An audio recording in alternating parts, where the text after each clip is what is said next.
صباح الخير على إيت راديو، المورنينغ دو مومو على إيت راديو. معنا ومعكم هذا الصباح على إيت راديو تامر حسني. صباح الخير، صباح النور، صباح القمر.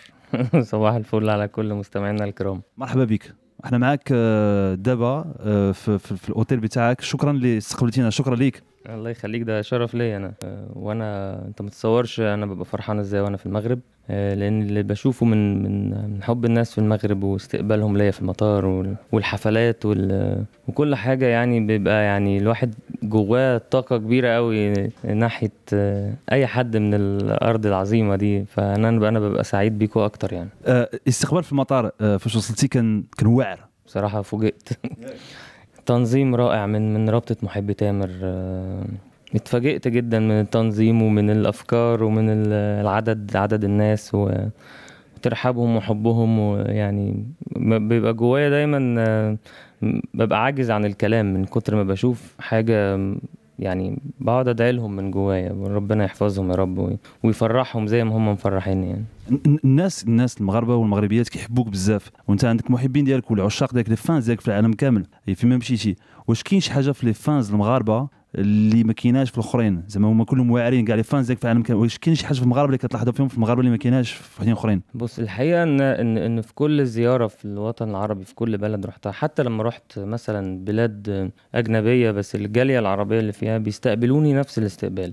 بس الرابطه المغربيه عندهم نشاطات كتير، وعندهم جمعيه خيريه باسمي، فهم دايما بيبقى عندهم جديد وعندهم افكار جديده، وعندهم كل مره بيفكروا ازاي مثلا يستقبلوا تامر، يعبروا عن فرحتهم ازاي. فهم دايما في اكتيفيتيز عندهم طول الوقت، فهم بيعرفوا يشتغلوا على ده.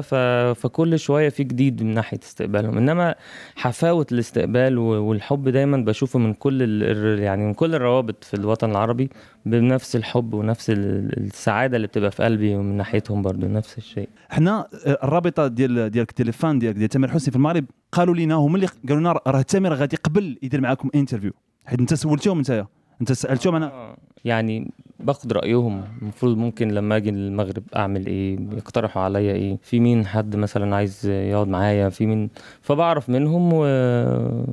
وطبعا انا عرفت عن البرنامج بتاعك وقلت لهم طبعا يعني، وعرفت كمان قد ايه بيحبوك يعني. فطبعا يعني اتشرف بحاجه زي كده يعني. الحمد لله.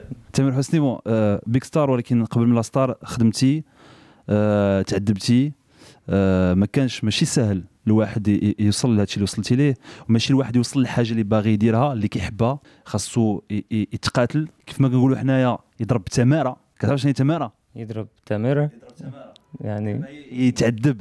هي يتعذب، ضرب التماره. يعني التماره كتعذب وكتنوض وكتطيح وكيطيحوك الناس وكيديروا لك العصا في الرويضه. العصا يعني تحط العصا في العجل. كانت بدايات، وكانوا الناس اللي عاونوك. يعني الحياه كما كتقول انت قلتيها، عمل خاصو واحد يخدم، كاين الحظ، ولكن كاين الخدمه، وكاين الناس اللي كتلاقى معاهم اللي كيعاونوك، اللي كيمدوا لك اليد ديالهم. وانت تلاقيتي مع الناس. غادي نسولك، نعطيك شي اسماء وتقول لي شكون هما باش الناس يعرفوهم. غنبدا بسلمى الشماع. شكون هي؟ يعني قبل ما اتكلم على اشخاص، عايز اقول لك ان المعاناه والشقاء والمجهود والتعب اللي في حياة أي إنسان هم اللي بيأثروا في حياته بعدين، كراجل أو كفنان أو كأي حد عايز يعمل حاجة. هم اللي بيبقى ليهم يعني أعتقد بيأثروا بالإيجاب لما الواحد بيتعب في حياته ويحس بالتعب. لما ربنا بيديله بيقدر ده كويس وبيعرف يحمد ربنا كويس، فبيبقى أكثر تواضعا، لأن هو بيبقى فاهم تعب قد إيه وبيحس بالناس. يعني يبقى يعني انا بتكلم عن حالتي انا الشخصيه، ان كل التعب اللي انا تعبته ده في الاخر عايز اقول ان ربنا كرمني بيه وفي الاخر وصلني لحاجه كويسه. عشان في شباب كتير نفسهم يحققوا حاجات بس السكك مقفوله في وشهم، مش عارفين يوصلوا. فعايز اطمنهم ان بالصبر وبالايمان وبالمجهود هتوصلوا، هتحققوا كل اللي انتوا نفسكم فيه. محدش ييأس، كل واحد يبقى شايف حلمه ومركز فيها. يعني هوصل ويركز وما يهتمش بأي طاقة سلبية حواليه تاخد من مجهوده، وربنا هيكرمه. طبعا الأسماء الموجودة يعني زي مدام سلمى الشماع. مدام سلمى الشماع اللي اكتشفتني تحديدا، أول شخصية اكتشفتني من الجامعة بتاعتي. وقدمتني في الأوبرا إن أنا أغني، وكان برضو يعني صدمة، يعني إن أنا أول مرة أغني أطلع أغني على الأوبرا، فمسرح الأوبرا، فقدام كل فنانين مصر الكبار والإعلاميين. فكانت تقديمتها الأولى ليا الحقيقة هي طبعا ست عظيمة وإعلامية كبيرة جدا ومشهورة، وأنا بكن لها كل الاحترام والفضل يعني. شنو كنت غنيتي؟ أغنية اسمها قولوا لا للخوف واليأس. كان موضوع أنا كنت كاتبه وملحنه عشان يعني لنفسي، كنت عايز أقول لنفسي ما تيأسش وكمل. فيمكن الكلام اتحس ومن يومها تم يعني انطلقت من اليوم ده. أنا شوية. قولوا لا للخوف، قولوا لا لليأس، قولوا لا لا.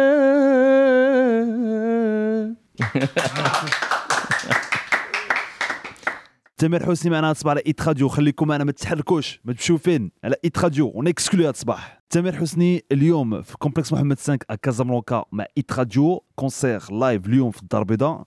تامر حسني معنا الصباح على إيت راديو. تامر، الكرة لعبات هي واحد الدور في حياتك. شنو معنى الكرة في حياة تامر حسني؟ الكورة معناها كبير قوي عندي. أنا كان نفسي أبقى لاعب كورة، بس يعني حابب أقول لأي حد بيبقى نفسه يعمل حاجة ويعمل كل مجهوده، يبذل كل مجهوده، ويلاقي إن ربنا ما وفقوش فيها، ما وفقش فيها، ما ييأسش. جايز ربنا كاتب له نصيب أكبر في حاجة تانية هيبقى فيها أهم. الكورة بالنسبة لي أنا كان نفسي أبقى لاعب كورة، بس حاولت، رحت لعبت هنا وهنا في الأهلي والزمالك، وقعدت 7 سنين تقريبا بلعب كورة، ونفسي أبقى لاعب كورة لغاية ما لقيت إن أنا مش مكتوب لي. خلاص بمشي من كل نادي، وكنت محبط وحزين، بس ما كنتش عارف إن ربنا كاتب لي حاجة تانية أهم بالنسبة لي. هو ده مشوار الكورة. كتبع كرة دابا؟ اش من كرة كتبع؟ اش من فرقة؟ لا أنا مش متابع بصراحة. احنا منتخب مصر. احنا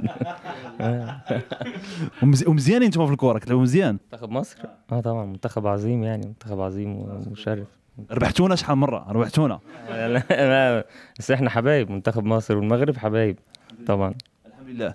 ما معنى بالنسبة لك عبد الحليم حافظ؟ يعني عبد الحليم حافظ فنان أسطورة كبيرة جدا، اقتضى بيه فنانين كتير، بس أثر في حياتي أنا بشكل شخصي شوية. أنا حبيت الكاريزما بتاعته قبل ما أحب أغانيه. يعني وأنا صغير اتعلقت بفكرة قد إيه هو ليه شعبية، قد إيه محبوب، وبعدين بدأت أعرف هو ليه محبوب كده، فبدأت أشوف أغانيه. ما كنتش بسمع أغانيه وخلاص، مش معجب وخلاص، طبعا معجب، بس عايز أركز إزاي النجاح والحب ده وبيغني ببساطة. فهو السر هنا ان الشخص قد ما كان بسيط وقد ما كان طبيعي وبسيط قد ما بيوصل للناس اكتر. فلان في ناس عندها اعتقاد ان يعني ان الوصول ممكن يبقى تكلف، او ان انت تعمل حاجات اكسترا على شخصيتك او على حاجة. لا، هو الواحد قد ما كان نفسه وقد ما كان بسيط قد ما بيوصل لقلوب الناس. كاينه كاينه يعني مضبوط، يعني انا نقول كاينه، يعني كاينه. شو تقول؟ هضرتينا في الاول على جمعيه محبين تامر في المغرب. شو تقول لهم؟ شو تقول هاد الناس اللي راه كيموتوا عليك، كيتقاتلوا عليك، كيتسطاو، متبعين دابا؟ شي واحد القضيه فاش كنت انا لما كنت طالع هنا قالوا لي تعال احنا غنعطيك الاسئله اللي قلت لهم اوكي. قولوا لي شنو تقول لي. شو تقول؟ عندك شنو يجي يقول لك بلاتي نغني في بلاصتك؟ شو تبغي تقول لهم الدراري والبنات خدامين على قبلك؟ يعني جمعيه محبي تامر ورابطه تامر بقول لهم انتوا هديه من ربنا. يعني انا لما بقعد افكر مع نفسي وبشوف ردود افعالهم وبشوف اهتمامهم وحبهم ليا، ما بلاقيش اي حاجه يعني غير ان انا يعني حتى النهارده كنت لسه بقول لتامر وانا في السياره، يعني في العربيه، بقول له لما حد بيحبك مش عايز منك حاجه، عايز بس يفرحك، بتبقى يعني هديه كبيره من ربنا. انا بقول لهم انتوا هديه كبيره من ربنا، وانا بحبكم جدا ومقدر كل اللي بتعملوه عشاني، وربنا يفرحكم زي ما بتفرحوني دايما كده وانا بفرح يعني كل سنه لما باجي. عايز اقول لك بشوفهم بيكبروا قدامي، يعني انا بشوف ناس، يعني اول مره جيت كنت شايف ناس شكلهم صغير دلوقتي كبروا، في ناس شفتها بقوا اتجوزوا اتخطبوا. فبفرح ان انا ببقى شايف جمهوري او هم يعني اهلي يعني واصحاب، بقوا اصحابي اللي انا ببقى عارفهم خلاص، بشوفهم بيكبروا قدامي فبفرح بيهم، وربنا يحفظهم يعني ويخليهم لاهاليهم ولوطنهم يعني. يا ربي امين. تامر حسني معنا صباح على ايت راديو. غادي نرجعوا دابا شويه معاك باسكو عندنا لك عندي لك واحد الكيستيونير ابس اند داون، غادي نديرهم دابا شويه على ايت راديو. خليكم معنا. تامر حسني معنا صباح. هو انا سميته طالع نازل، مره طالع ومره نازل، الحياه كده يعني، مره طالع ومره نازل، مره حياه طالعه ومره نازله. من دابا شويه على ايت راديو. خليكم معنا. صباح الخير. تامر حسني معنا صباح على ايت راديو. مرحبا، احنا مع ملوطي ديالو هذا الصباح على ايت راديو. شكرا لتامر. مرحبا بيك ستار. شكرا. مي شوف، استحليت الجلسه معاك يعني، انا عجبني يعني اقعد معاك كده، انا فرحان. حبيبي انا كمان والله. انا مرتاح وانا كمان سعيد جدا والله. وانا سعيد وعمرني ما انسى واحد حاجه مهمه بزاف، وقلتها شحال من مره في غيبتك ونقولها لك دابا. البروفيشنال ديالك نتايا، وانت بروفيسيونيل. النهار اللي كنا تلاقينا من بعد الكونسير ديالك كنت يلاه هبطتي من ستيج، يلاه هبطتي وتلاقيت معاك، سولتي الناس اللي كانوا دايرين بك وقلت لهم كي جاكم الكونسير كان زوين. واو. بيك ستار كيسول لي فان واش الكونسير كان زوين والكونسير كان واعر. هذه ديما كتسول الناس بعد انت من بعد الكونسير. يعني انا دايما ببقى عايز اعرف انبسطوا ولا لا، يعني انا كنت كويس ولا لا، لو عندهم حاجه نفسهم يقولوها لي. انا بحب اخد راي الناس عامه في حياتي، يعني حتى لما باجي بعمل اغنيه في الاستوديو تلاقيني مجمع كل الاهل بقى وكل اصحابي، وحتى لو في راجل بيشتغل في الجنينه بجيبه اقعد معانا. بحب انا اخد راي الناس، لان في النهايه انت بتشتغل عشان تسعد الناس، فلازم تعرف منهم هم مبسوطين ولا لا. لان احيانا ممكن اللي حواليك يضللوك، يعني ممكن يبقوا حابينك زياده في اي حاجه تعملها الله حلو. لا انا ما بحب ابقى ملم اكتر بكل احاسيس الناس كلها. شكون الشخص اللي هو اللي كتعرف، هو اللي كيقول لك الحقيقه، هو اللي كيزعم؟ باسكو ماشي ساهل تقول تامر تقول ليه هادشي. شكون كاين؟ واش عندك شي شخص اللي كيقدر كيزعم يقول لك كل شيء؟ هقول لك حاجه، انا الحمد لله قدرت في حياتي ان انا اخلي اللي حواليا كلهم مرايه ليا، يعني مرايه حقيقيه. لان ممكن في بدايتي كان لو حد عايز يقول لي حاجه نقد مثلا فما يقدرش يقول، او يبقى مثلا بيحبني زياده فيقول مش عايز ازعله. بس انا عشان ما بحبش كده بقيت كل اللي حواليا يا جماعه، لو اللي حسيتوا ان انا عملت عمل مش مظبوط، عملت اغنيه ما عجبتكوش، عملت خطوه مش كانش لازم اعملها، تقفوا قدامي تقولوا لي بمنتهى القوه. يعني الحمد لله اللي حواليا كلهم بقوا مرايتي، وبيقفوا يقولوا لي كل اللي حاسينه بمنتهى الحب والصراحه. وانا عليا ان اتقبل ده، لان في فنانين تانيين يحبوا اللي حواليهم يقولوا لهم برافو طول الوقت، فاهم؟ فده طبعا يعني عمق الفشل. انما الانسان يبقى شايف الحقيقه ومن الناس اللي حواليه مرايته بيوصلوا له السلبي قبل الايجابي كمان، يعني عشان بيحبوه وعايزينه احسن. ما دام هو ده المنطلق ان هم بيوصلوا له ده، اذا الحب هيستمر، وهو والفنان يشتغل على نفسه يبقى احسن ويطور من نفسه. فانا الحمد لله فرحان بان الناس اللي في حياتي، الدايره المغلقه اللي حواليا كلهم فيهم نفس الموضوع ده. نقدر نقول لك واحد الحاجه، انا دابا على قبل الكليب مع سنوب دوغ، نقدر نقول لك واعر بزاف. واعر بزاف. امتى يخرج ديال مع بيتبول ان ايكون؟ قريب يعني، في الفتره اللي جايه ان شاء الله. الفيديو كليب واجد خلصنا كلها. ايكون هو اللي خلص. ايكون واش بصح غادي يغني بعربيه؟ ايكون مغني باللغه العربيه، مغني كوبليه. يعني انت لما تسمعه هتقول ازاي ايكون بينطق كده، يعني بينطق عربي كده. بس قعدت فتره معاه احفظه واعلمه العربي، وحتى كنت بختار له كلام فيه حرف الحاء، فيقول لي طب خليها خ. اقول له يعني جمله فيها جملة إحساسي بيكي أول ما أنا شفتك دبحني. يقول لي كل حاجة دبخني، أقول له لا دبحني. يقول لي معلش خليها دبخني، أقول له لا دي حاجة تانية مش عندنا. دبخني دي مش عندنا. ففضلت معاه يعني لغايه ما وصلنا بقينا في النص كده ما بين الحاول والخوان. سنوب دوغ، واش تعاشرتي معاه؟ انا في المغرب نقولوا تعاشر، يعني تعاشرتي معاه. طبعا، لان كانت عايز اقول لك مش سهل ان انت تقنع فنان بحجم سنوب دوغ ان هو يلبس لبس زي عربي وجلابيه ويقعد فيعني كان واخد مجهود الحقيقه مني ومن كرو العمل ان احنا عايزين نقدم مزج ما بين الثقافات والحضارات. الفكرة يعني مش ان انا اعمل ديو، والفكرة مش ان انا ابقى فنان عالمي، انا يعني مش هو ده الهدف. يعني انا الهدف ان انا احاول على قد ما بقدر ان انا اوصل ثقافتي ولغتي وايقاعي الشرقي وحتى روحي. ان انا مثلا يفتح الباب اقول له حبيب قلبي هو ويكلم هو عربي، ويعني دي روحي.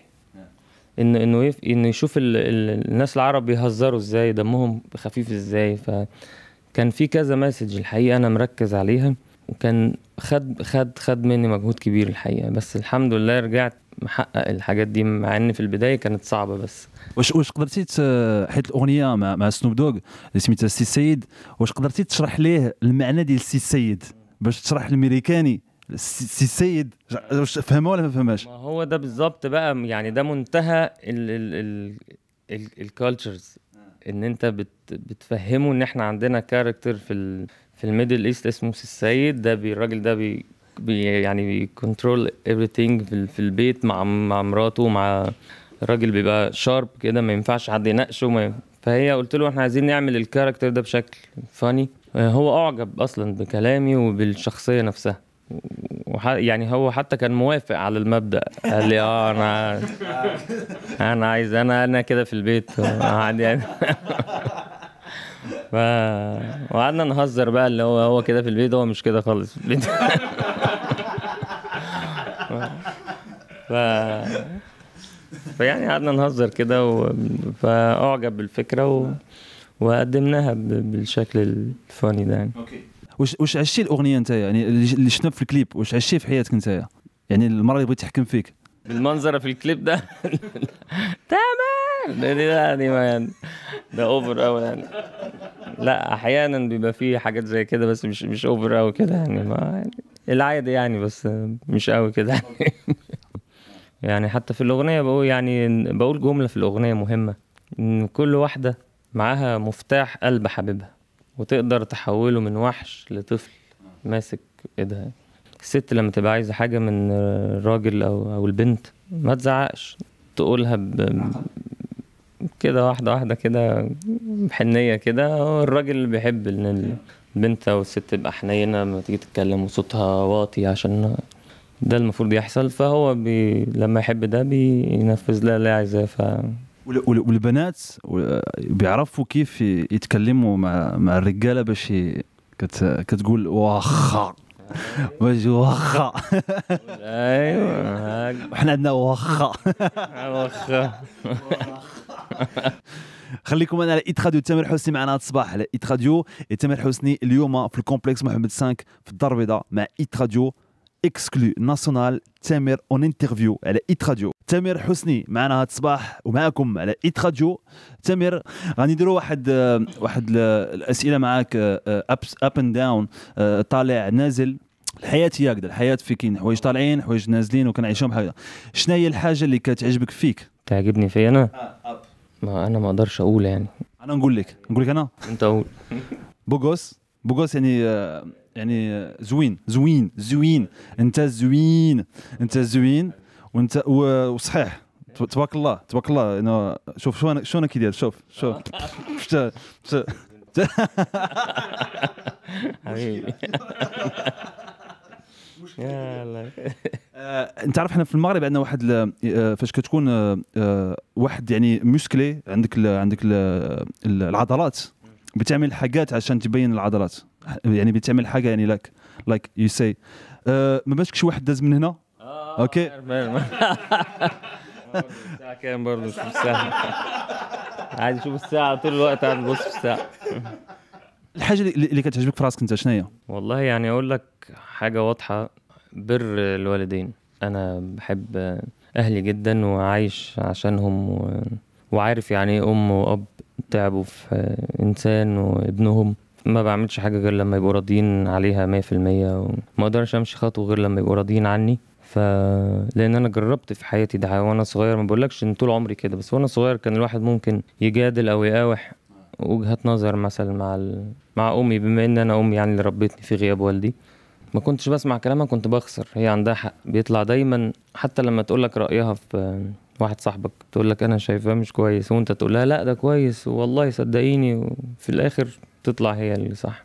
رضا الام والاب والمعاملة معاهم ازاي، فيمكن دي حاجة انا شايف نفسي الحمد لله ربنا كرمني بيها، واتمنى اي حد بيحبني يسلك يعني يحس الكلام ده كويس جدا. وحتى حب الجمهور من رضا الوالدين، من رضا الوالدين.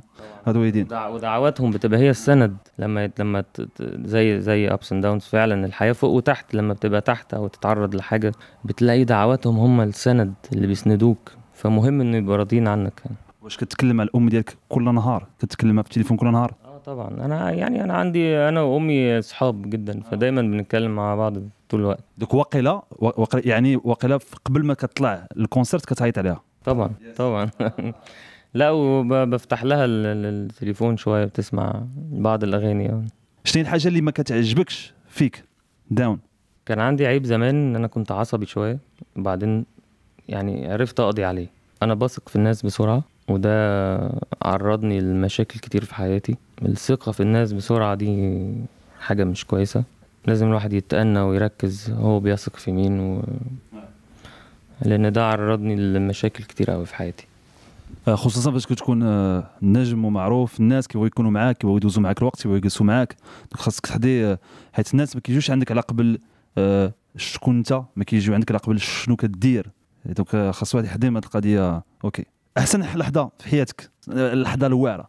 ناخذ وحده شخصيه وحده عمليه. شخصيه يعني تاليا بنتي، اول ما شفتها يعني هي في لحظه عامه كده، ان انا مثلا مراتي لحظه ان هي دلوقتي هتولد لي بنتي.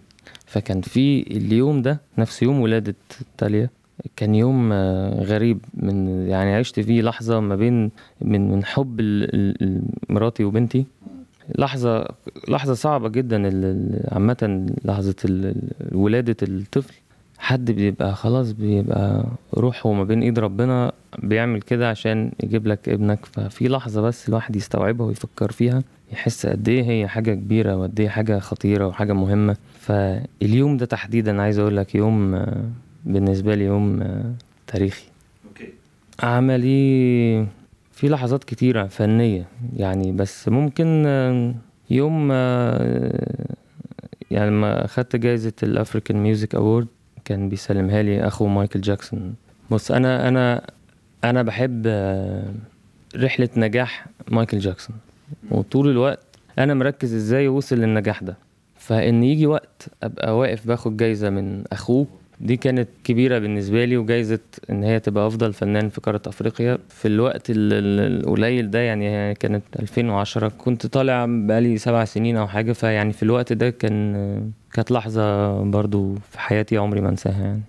تستاهل يا اخويا حبيبي يا تامر، حبيب قلبي. اللحظه اللي ما كانش العكس، اوحش لحظه برضو الواحد بيعيش لحظات وحشه كتير، بس يعني لحظه الظلم، لما انت بتتظلم، لما يقع عليك ظلم باطل وتحس ان انت مهما اتكلمت مش عارف، خلاص وقع عليك، فاهمني؟ احساس الظلم يعني اصعب، يعني اقوى ما فيها ان الانسان لما يتظلم ويلجأ لربنا، ربنا بيجيب له حقه. ممكن مش دلوقتي، ممكن بعدين، بس ركز في بس دي، ازاي الانسان استقبل لحظة الظلم دي. لان في حد لما بيتظلم او بيقع عليه ابتلاء بيعترض. في النهاية انت ربنا اللي كاتب لك كل ده، فانت ما ينفعش تعترض على قضاء ربنا. فلو قلت الحمد لله من قلبك، لان دي ما فيهاش، بيبقى المكافأة كبيرة. على قد ما انت عندك ايمان بربنا فبتقدر تقولها في اللحظات الصعبة دي من قلبك، ربنا بيكافئك حتى لو ما كافئكش وقتها واستنيت كتير، بس بيكافئك. انت تكافئتي على كل شيء الحمد لله. الحمد لله. الحاجة اللي كتضحك تامر حسني، اللي كتضحكك شنو هي؟ لا انا في الشتاء عايمه، عارف يعني ايه في الشتاء عايمه؟ بمصر نقول في الشتاء عايمه يعني اي حاجه تضحكني. لا انا سهل اضحك، يعني انا ممكن ابقى بغني وافتكر موقف يضحكني او اشوف حاجه تضحك تلاقيني بضحك جدا كأن حد قال نكته يعني، فاهمني؟ فاضحك، وحتى ممكن يعني ما بقاش عارف انا بضحك، اقوله مجنون بيضحك لوحده. يعني سلسله عمر وسلمى مثلا كان بيبقى فيها في الكواليس كان كلها بتضحك لدرجة ان المخرج بدأ يقول لي يعني واحنا بنصور بنضحك في المشهد، المفروض ما نضحكش فالمخرج يقول انا مش عارف اعمل ايه، خلص اضحكوا في المشهد. اضحكوا فعلا والله. يعني عايز اقول لك في بعض المشاهد لما اتفرج عليها هتلاقيني بضحك في المشهد، وخدنا المشهد كده من كتر ما احنا مش خلاص مش عارفين نمثل. تامر حسني الحاجه اللي ما كتضحككش؟ لا لما حد يتريق على حد او يسخر من حد او يعني يجرح حد. مفيش هزار في المشاعر ولا جرح الناس حتى لو بتقول لحد رأيك، حتى لو رأيك نيجاتيف قوله بمنتهى الاحترام ومنتهى الحرص على مشاعر الناس. تامر حسني احسن قصه حب عشتيها في حياتك؟ مراتي وبنتي وامي. اوحش قصه حب عشتيها في حياتك؟ اوحش قصة حب؟ يا مفيش قصة وحشة، اصل وحشة بمعنى ايه وحشة؟ يعني كملات وحشه ولا القصه يعني نهايه القصه كانت وحشه ولا؟ في زمان قبل ما اغني مثلا حبيت انسانة بس هما يعني اهلها قالوا لها تامر مش مناسب، وتامر لسه عايز يغني وعايز يبقى، وهو مش هيبقى حاجة ومش هيوصل له، فبيضحك عليك وبيضيع لك وقتك وسيبيه والحاجات دي. كانت قاسية شوية فكرة ان محدش مصدقك او محدش شايف انت نفسك في ايه، فكانت قاسية. بس مش عايز اقول كانت يعني كانت قاسية شوية، وعلمتني وادتني اصرار ان انا اكمل يعني. يعني كتاخذ حوايج النيجاتيف في الحياه ديالك وكتحولهم بوزيتيف باش حيت كيقول لك واحد المثل فرنساوي بيقول لك ce qui ne nous tue pas ne rend plus fort. طبعا طبعا. قلت لك انا المثل ده 100 مره اقول لك 100 مره اقول لك مش عايز تتعلم. انا يعني وصلت من خبرتي في الدنيا وكده ان لما حد بيحدفني بحاجه ما اعملش كده، لا بالعكس اواجهها واخدها وحولها مبنى كبير، سلم كبير اطلع بيه يعني. فعشان كده يعني انا دايما لفت نظري حاجه قبل كده، الكهرباء المفروض دي حاجه صاعقه يعني، لو حطيت ايدك فيها المفروض ان هي بتموت. مره نظري الموبايل لما بحط له الكهرباء بينور. طب ازاي دي الكهرباء المفروض بتموت، فهنا هي بتنور التليفون. اذا انت ممكن حد يبقى قصده يديك طاقه يموتك بيها او يهدك بيها، انت تاخدها وتنور بيها. واعره ديال التليفون. دابا كل واحد يبدا يشارجي التليفون غادي يخمم فيك. تامر حسني بون سمعت بزاف الاشاعات تسمعوا عليك، انت اشاعات ولفتي كلفتيهم عاديه. صباح الخير، كاين شي اشاعات صباح؟ شي اشاعات صباح؟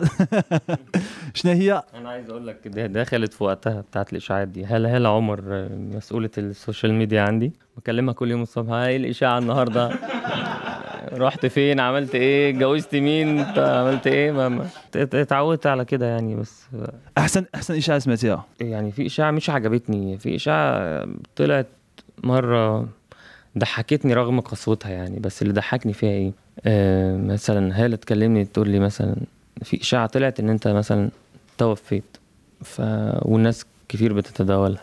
يعدي شويه كده، كان مثلا يوم جمعه مثلا، فبعد فتره نفس الاشاعه نفس اليوم، فقلت لها هو انا يبقى اموت الجمعه بس؟ طب يعني الاشاعه دي في حد مصمم عايز يطلعها؟